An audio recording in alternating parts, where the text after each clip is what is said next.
আসহাবে কাহফের কাহিনী।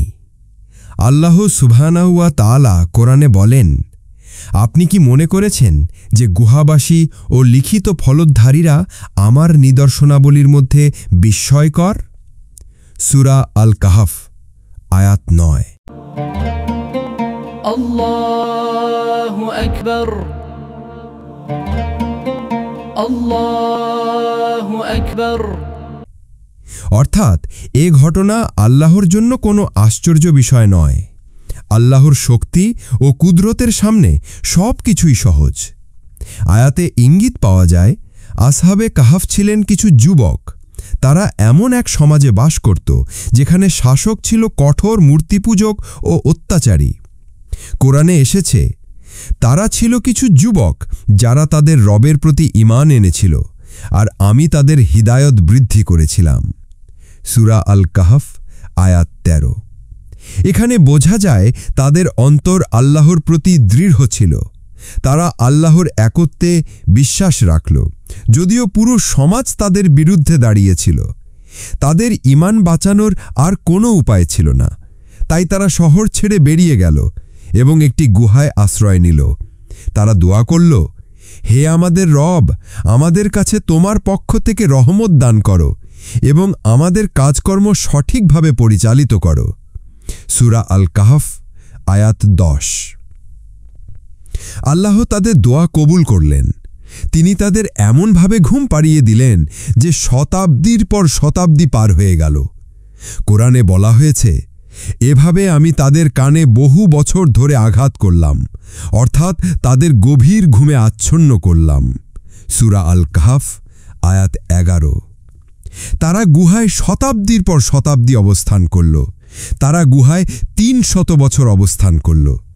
পরবর্তীতে বলা হয়েছে, যদি সৌর বছর ধরা হয় তবে তা ৩০০, আর চন্দ্র বছরের হিসাবে ৩০৯ বছর। আল্লাহ বলেন, এরপর আমি তাদের জাগ্রত করলাম, যাতে আমি জেনে নেই তারা কতকাল অবস্থান করেছে সে বিষয়ে দুই দলের মধ্যে কে সঠিকভাবে হিসাব করতে পারে। সূরা আল কাহফ আয়াত ১২। জেগে ওঠার পর তারা একে অপরকে জিজ্ঞাসা করল, আমরা কতক্ষণ ছিলাম? কেউ বলল, হয়তো একদিন কিংবা অর্ধেক দিন। আল কাহফের আয়াত ১৯। তারা খাবারের জন্য একজনকে শহরে পাঠাল। কোরআনে বলা হয়েছে, তোমাদের মধ্যে একজনকে এ নগরে পাঠাও যে সে সবচেয়ে বিশুদ্ধ খাদ্য দেখে আনে এবং তোমাদের জন্য কিছু রিজিক নিয়ে আসে। আল কাহফের আয়াত ১৯। কিন্তু শহরে গিয়ে লোকেরা অবাক হয়ে গেল, কারণ তার হাতে যে মুদ্রা ছিল তা কয়েক শতাব্দী পুরনো। তখন মানুষ বুঝল যে এরা সেই যুবক যারা বহু আগে আল্লাহর পথে শহর ছেড়ে পালিয়ে গিয়েছিল। এভাবে আসহাবে কাহফের ঘটনা মানুষের জন্য এক বড় শিক্ষা হয়ে দাঁড়াল। আল্লাহ বলেন, এভাবে আমি মানুষকে অবহিত করলাম, যাতে তারা জানতে পারে যে আল্লাহর ওয়াদা সত্য এবং কিয়ামতের আগমন সম্পর্কে কোনো সন্দেহ নাই। সূরা আল কাহফ আয়াত ২১। অর্থাৎ আল্লাহ যেভাবে শত শত বছর ঘুমানোর পর তাদের জীবিত করলেন, তেমনি কিয়ামতের দিন আল্লাহ সব মানুষকেই জীবিত করবেন। এর থেকে যে মূল শিক্ষা আমরা পাই তা হল, ১. ঈমান রক্ষার জন্য কষ্ট স্বীকার করা সবচেয়ে বড় আমল। ২. যুবক বয়সে ঈমান ধরে রাখা আল্লাহর কাছে বিশেষ মর্যাদার। ৩. আল্লাহর কাছে কিছুই কঠিন নয়, তিনি ইচ্ছা করলে শত শত বছর ঘুম পাড়িয়ে আবার জাগিয়ে দিতে পারেন। ৪. কিয়ামত ও পুনরুত্থান সত্য, আসহাবে কাহফ তার প্রমাণ।